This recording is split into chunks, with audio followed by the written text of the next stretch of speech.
టాలీవుడ్ లో కొత్త సినిమాల రేంజ్ లో జోరు 2-3 ఏళ్లుగా రీ రిలీజ్ సినిమాలకు కూడా జరుగుతూ ఉంది. మిగిలిన స్టార్స్ నటించిన సినిమాలు ఒకెత్తు అయితే టాలీవుడ్ సూపర్ స్టార్ మహేష్ బాబు నటించిన సినిమాల రీ రిలీజ్ జోరు మరో ఎత్తుగా చెప్పాలి.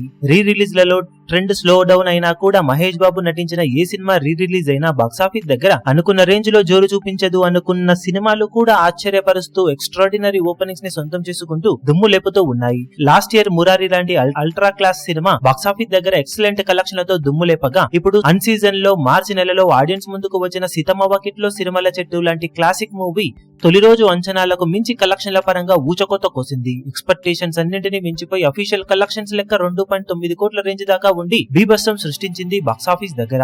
ఒకసారి మహేష్ బాబు నటించిన రీ రిలీజ్ సినిమాల ఫస్ట్ డే కలెక్షన్ల రిపోర్ట్లను గమనిస్తే పోకిరి 1.73 కోట్ల రేంజ్ లో కలెక్షన్లను, ఒక్కడు 2.05 కోట్ల రేంజ్ లో వసూలను, బిజినెస్ మ్యాన్ 5.27 కోట్ల వసూలను, మురారి మూవీ 5.41 కోట్ల కలెక్షన్లను, ఇప్పుడు సీతమ్మ వాకిట్లో సిరిమల్ల చెట్టు 2.9 కోట్ల రేంజ్ లో వసూలను అందుకోగా, ఓవరాల్ గా 5 సినిమాల రీ రిలీజ్ డే 1 కలెక్షన్స్ లెక్క 17.36 కోట్ల రేంజ్ లో ఉండగా, యావరేజ్ గా ఒక్కో సినిమాకు 3.47 కోట్ల రేంజ్ లో ఓపెనింగ్ సొంతమవుతూ మిగిలిన స్టార్ హీరోలందరిలోకి రీ రిలీజ్ ల పరంగా మహేష్ బాబు నటించిన సినిమాలు ఫెంటాస్టిక్ రేంజ్ లో ట్రెండ్ ను చూపెడుతూ దుమ్ము దుమారం లేపుతూ ఉండటం విశేషం. ఇక సీతమ్మ వాకిట్లో సిరిమల్ల చెట్టు సినిమా బాక్సాఫీస్ దగ్గర ఎక్స్ట్రాడినరీ కలెక్షన్లను రీ రిలీజ్ లో సొంతం చేసుకుంటూ లాంగ్ రన్ లో మంచి జోరును చూపించే అవకాశం పుష్కలంగా ఉందని చెప్పాలి. ఇప్పుడు ఈ వీడియో మీకు నచ్చినట్లయితే లైక్ చేయండి, షేర్ చేయండి, ఛానల్ ను సబ్స్క్రైబ్ చేయడం మాత్రం మరవకండి. ఏ చిన్న అప్డేట్ ను మిస్ అవ్వకూడదు అనుకుంటే బెల్ ఐకాన్ ను ప్రెస్ చేయండి.